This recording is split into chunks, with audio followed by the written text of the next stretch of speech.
1.2 million dollar की annual salary यानी 30 करोड़ रुपए मिल रहे हैं सिर्फ इस लाइट हाउस को गार्ड करने के। क्या आप में हिम्मत है ये जॉब करने की? आपका कोई बॉस नहीं होगा जो नजर रखेगा आप पे जब आप यहाँ काम कर रहे होगे। जब दिल करे आप आराम से सो सकते हो, आराम से उठो, व्यू एंजॉय करो, फिशिंग करो। आपका काम ये होगा सिर्फ ये मेक श्योर करना कि लाइट हाउस के ऊपर वाली लाइट सही से काम करती रहे। बस यही काम है। 30 करोड़ रुपए मिलेंगे सिर्फ एक लाइट को देखने के लिए कि वो सही से काम करती रहे। लेकिन अनफॉर्चुनेटली अच्छी खबर यहीं खत्म होती है और बुरी खबर यह है कि ये दुनिया की सबसे खतरनाक जॉब है, ज़ुमान लाइट हाउस को गार्ड करना, क्योंकि ये समंदर के बीचों बीच है। इससे पहले आप लोग इस जॉब के लिए अपनी सीवियां भेजो। ये बात भी सुन लो कि आपसे इधर कोई बंदा भी बात नहीं करेगा, हर तरफ लोनलीनेस होगी। और सबसे खतरनाक बात तो ये है कि इस एरिया में बहुत ज्यादा गंदे तूफान आते हैं और जो तूफानी लहरें होती हैं वो तो 10 मीटर ऊपर तक टकराती हैं टावर से। इस जॉब में जान जाने का भी खतरा हो सकता है। ये पिक्चर ली गई थी रेस्क्यू ऑपरेशन करते हुए। यहाँ पर साफ देखा जा सकता है कि लाइट हाउस का कीपर किस तरह तूफान से घिरा हुआ है। अगर ये तूफानी लहरें पूरे तरीके से लाइट हाउस को कवर कर लेती तो उसकी जान को भी खतरा हो सकता था। ये सब जानने के बाद आप में फिर भी हिम्मत है इस जॉब को अप्लाई करने की। वैसे इस अजीबो गरीब जॉब को देखने के बाद आपके जहन में भी ये सवाल आ रहा होगा कि इस लाइट हाउस को बनाया ही क्यों गया है और ये बात क्यों जरूरी है कि लाइट हाउस की लाइट हमेशा जलती रहनी चाहिए। इस चीज के लिए देखना पड़ेगा कि लाइट हाउस की शुरुआत कैसे हुई। तो ये बात है एंशिएंट जमाने की,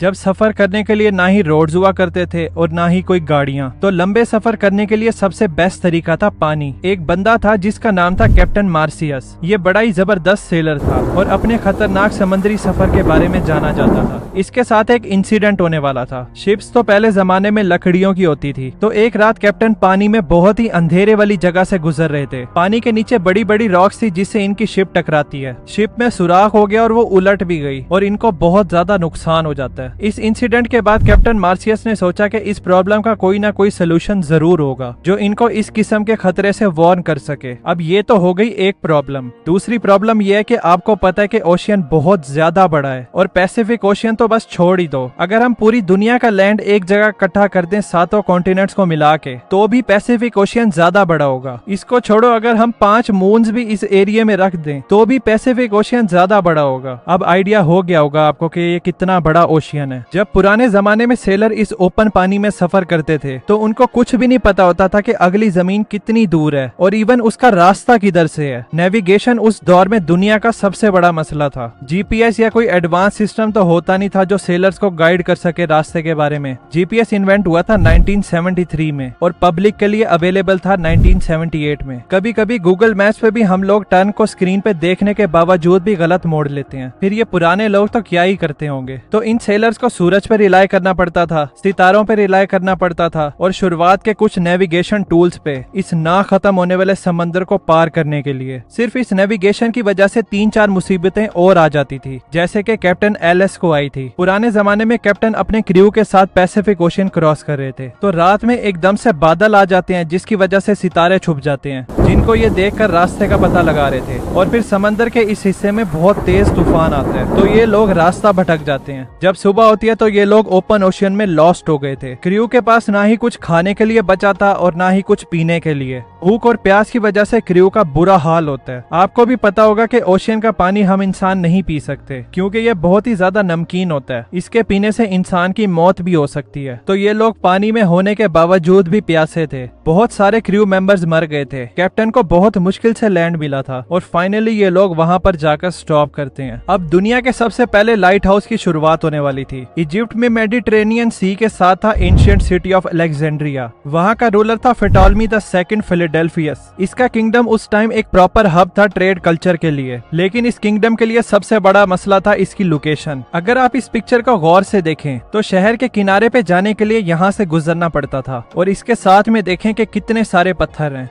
जब ट्रेड करने वाली शिप रात के टाइम इस जगह से तेज रफ्तार से गुजरती थी तो ये पानी के नीचे नोकदार पत्थरों से टकराती थी। ये शिप्स डूब जाती थी और इनके कार्गो भी जाया हो जाते थे, जिसकी वजह से इनके किंगडम को बहुत ज्यादा नुकसान हो रहा था। किंग पेटोलमी ने अपने किंगडम की मैरीन ट्रेड रूट की सेफ्टी के लिए उस टाइम के एक्सपर्ट और ब्रिलियंट आर्किटेक्ट सोस्ट्रेटस ऑफ सिनिडस को बुलवाया और उनसे इसके सोल्यूशन के लिए मदद मांगी। दोनों ने मिलकर बहुत ही जबरदस्त प्लान बनाया, एक रोशनी के बड़े से मीनार को बनाना जो शिप शिप्स को गाइड किया करेगा सेफ्टी की तरफ और साथ ही इनको वार्न भी करेगा पानी के लहरों के नीचे मौजूद खतरे से। डिटर्मिनेशन के साथ सोस्ट्राटस काम शुरू कर देते हैं, लेकिन इनको ये नहीं पता था कि जो चीज ये बना रहे हैं वो one of the greatest engineering Marvel बनने वाला है एंशिएंट वर्ल्ड का, the Feroz of Alexandria. Alexandria के साहिल पे आइलैंड ऑफ फेरोज के ऊपर ये लाइट हाउस चमकती हुई बुलंदियों पे पहुंच गया। इसकी हाइट थी 384 फीट और इसको व्हाइट मार्बल से बनाया गया था। इस लाइट हाउस के ऊपर बहुत बड़ी आग जलती थी जिसको हर वक्त ऑयल और लकड़ी की सप्लाई मिलती रहती थी। इस लाइट हाउस को दुनिया के 7 एंशिएंट अजूबों में से एक भी माना गया था। लेकिन सिर्फ इसके साइज की वजह से ये लाइट हाउस अमेजिंग नहीं था, बल्कि इसके पीछे इसका जीनियस डिजाइन भी था। सोस्ट्राटस ने लाइट को और ज्यादा बढ़ाने के लिए मिरर और लेंस का सिस्टम भी बनाया था, जिसकी मदद से मीलों दूर जहाज को भी इसकी रोशनी आराम से दिखाई देती थी। जैसे ही लाइट हाउस के बनने की बात फैलती है तो दूर के सेलर्स ने सुकून का सांस लिया। अब उन लोगों को इस लाइट हाउस की वजह से अलेक्जेंड्रिया के पास पथरीले पानी को नेविगेट करने की जरूरत ही नहीं पड़नी थी। तो ये दुनिया का पहला लाइट हाउस एक सेफ्टी का सिंबल बन गया था सेलर्स के लिए, और यहाँ से फिर लाइट हाउस का कॉन्सेप्ट पूरी दुनिया में फैल गया। पहले तो ये लाइट हाउस समंदर के किनारों पे बना करते थे, लेकिन जब वक्त के साथ साथ दुनिया भर में ट्रेड बहुत ज्यादा शुरू हो गई तो समंदर के बिजी ट्रेड रूट के बीच में जिधर रॉक्स पानी के ज्यादा करीब होती थी और जिन रॉक से शिप को ज्यादा खतरा होता था कि ये कहीं इनको डुबा ना दें, उन जगहों पर भी लाइट हाउस बनना शुरू हो गए थे। इसी वजह से समंदर के बीचों बीच डिफरेंट लोकेशन पर आपको ये लाइट हाउस देखने को मिलेंगे। शुरू में इन लाइट हाउस पर आग जलती थी, लेकिन ये कोई आइडियल सिचुएशन नहीं थी कि रोज लकड़ियां, ऑयल और कोल को हर वक्त इस्तेमाल करना। इसके बाद कैंडल्स, गैस लैंप और ऑयल लैंप्स आ गए थे, लेकिन आग की लाइट इतनी ज्यादा ब्राइट नहीं होती थी। जब इलेक्ट्रिसिटी प्रोड्यूस हुई थी और लाइट बल्ब की इन्वेंशन होती है तो ये लाइट हाउस भी इलेक्ट्रिक बल्ब पर शिफ्ट होना शुरू हो गए थे, क्योंकि इनकी लाइट ज्यादा होती है। लेकिन फिर भी लाइट हाउस इस लाइट को मीलों दूर किस तरह रिफ्लेक्ट करते हैं? इसका जवाब है ये लेंसेज। 1800 तक इन रिफ्लेक्टर को लाइट सोर्स के पीछे लगाया जाता था, लेकिन उस टाइम के इंजीनियर्स को एक बात पता चलती है कि लाइट को और ज्यादा फोकस किया जा सकता है कि लेंस को अगर हम लाइट के सामने रखें। लेकिन इसमें मसला ये था कि जितना मोटा लेंस होगा उतनी ही कम लाइट होगी। तो यहाँ पर आ जाते हैं फ्रेंच फिजिसिस्ट और इंजीनियर फ्रेस्नेल, जिनके पास बड़ा जबरदस्त सोल्यूशन था। इन्होंने लेंस को एक तो बारीक कर दिया और उसके डिजाइन को इस तरह बनाया था कि सारी लाइट एक ही पॉइंट पर फोकस कर रही थी। इस तरीके से फैली हुई लाइट को एक सिंगल डायरेक्शन में भेजा जा सकता था। आज मोस्टली लाइट हाउसेज में फ्रेस्नेल लेंसेज ही इस्तेमाल होते हैं। इस इनोवेशन ने लाइट हाउस को रेवोल्यूशनाइज कर दिया था और लाइट को मीलों दूर से आराम से देखा जा सकता था। तो इस तरह इन लाइट हाउस की मदद से शिप्स को खतरे का आराम से पता चल जाता था। तो वो जो वीडियो के शुरू में मैंने आपको जॉब बताई थी कि जुमान लाइट हाउस में रहने के लिए आपको 30 करोड़ रुपए मिलेंगे, सिर्फ आपने ये देखना कि लाइट हाउस की लाइट जलती रहे। अब भी क्या आप लोग इस जॉब को करने के लिए इंटरेस्टेड हैं? कमेंट्स में जरूर बताना। ये लाइट हाउस तो एंशिएंट जमाने में बना था और इसने पूरी दुनिया की मैरीन ट्रेड की सेफ्टी को रेवोल्यूशनाइज कर दिया था। ये तो एंशिएंट राजा की तरफ से बहुत अच्छा कदम होता है, लेकिन हर एंशिएंट राजा भी अच्छा नहीं होता, बल्कि इन्होंने तो जुल्म की हदें पार की हुई थी। ये राजा छोटे छोटे क्राइम्स पर ऐसी सजाएं देते थे